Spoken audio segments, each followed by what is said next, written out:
हाय hello नमस्ते। Welcome back to my channel Sharma ma'am. तो बच्चों आज हम करेंगे class 10th maths chapter 6 triangles, और ट्रायंगल्स में हम कर रहे हैं सिमिलर ट्रायंगल्स की एक्सरसाइज 6.1।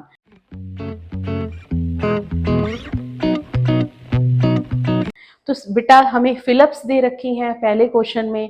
तो पहले क्वेश्चन में फर्स्ट पार्ट में हमें दिया हुआ है ऑल सर्कल्स आर डैश। तो सारे सर्कल्स क्या रहेंगे, कॉन्ग्रुएंट रहेंगे या फिर सिमिलर रहेंगे। तो बेटा कॉन्ग्रुएंट कब होता है, जब सेम शेप और सेम साइज रहेगा। तो सारे सर्कल कॉन्ग्रुएंट नहीं हो सकते, किसी की रेडियस छोटी होगी और किसी की रेडियस बड़ी होगी। हाँ सिमिलर हो सकते हैं, जैसा कि मैंने आपको पिछली वीडियो में बताया था कि स्मॉल सर्कल और बिग सर्कल दोनों सर्कल में कॉमन चीज क्या है कि उनकी शेप जो है वो सेम है। तो सारे सर्कल हमारे रहेंगे सिमिलर। तो फर्स्ट का आंसर आ जाएगा सिमिलर। इसी तरह स्क्वायर्स भी उनका साइज अलग अलग होगा तो सिमिलर, इसका आंसर भी सिमिलर आएगा। नेक्स्ट बेटा all dash triangles are similar. कौन सी ट्राइंगल सिमिलर रहेंगी, आइसोसेलेस या फिर इक्विलेटरल। तो आइसोसेलेस में बेटा अलग अलग चीजें आ सकती हैं, बट इक्विलेटरल में क्या रहेगा, सारी साइड्स इक्वल है तो उनके सारे एंगल्स भी इक्वल रहेंगे। आइसोसेलेस के केस में एंगल्स अलग अलग हो सकते हैं, तो इसमें इक्विलेटरल आएगा क्योंकि उसका इक्विलेटरल ट्राइंगल का जो एंगल रहता है वो रहता है 60 डिग्री। इसी तरह हमारा जो फोर्थ पार्ट है उसमें हमें सिमिलर ट्राइंगल्स की डेफिनेशन ही दे रखी है कि सिमिलर पॉलीगन किसे कहते हैं। Two polygons of same number of sides are similar. कोई भी पॉलीगन है वो सिमिलर कब रहेगी, if their corresponding angles are equal, जब उनके कॉरेस्पॉन्डिंग एंगल्स इक्वल रहेंगे and their corresponding sides are proportional. जरूरी नहीं है बेटा कि हम सिर्फ ट्राइंगल की ही बात करें, यहाँ पर कोई भी पॉलीगन हो सकता है जो अगर दोनों की सेम नंबर ऑफ साइड्स हैं तो वो कब इक्वल रहेंगी, कब सिमिलर रहेंगी, when their corresponding angles are equal and their corresponding sides are in same ratio. तो ये थी fill ups of question number 1 exercise 6.1।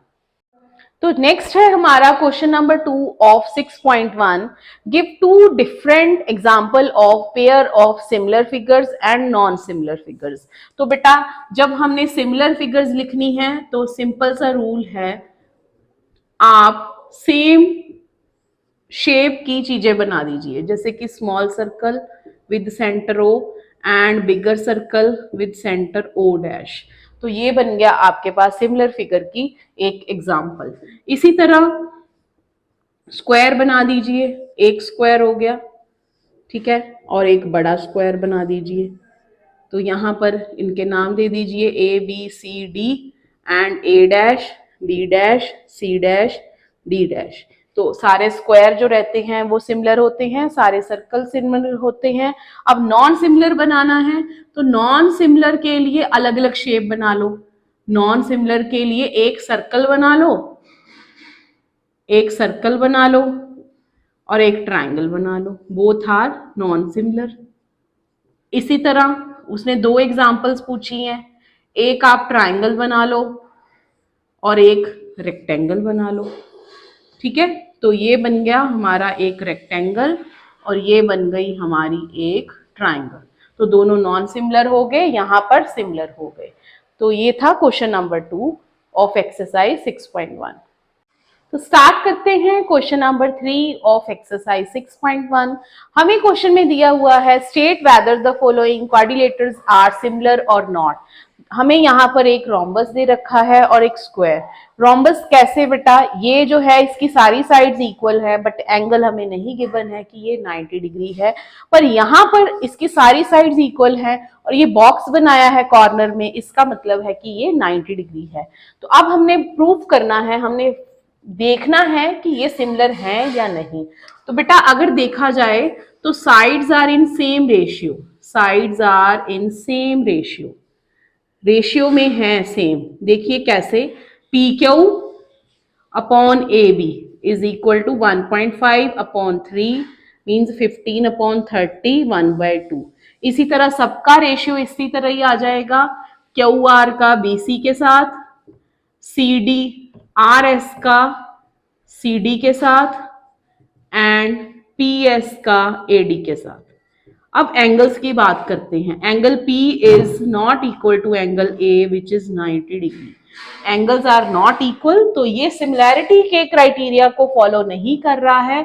आपने यहां रीजन यही लिखना है,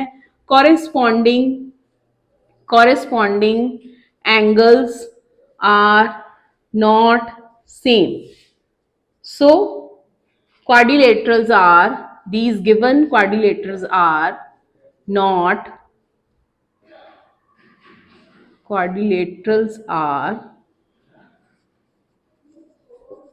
not similar. तो ये थी exercise 6.1 of chapter 6. So please like, share and subscribe our channel.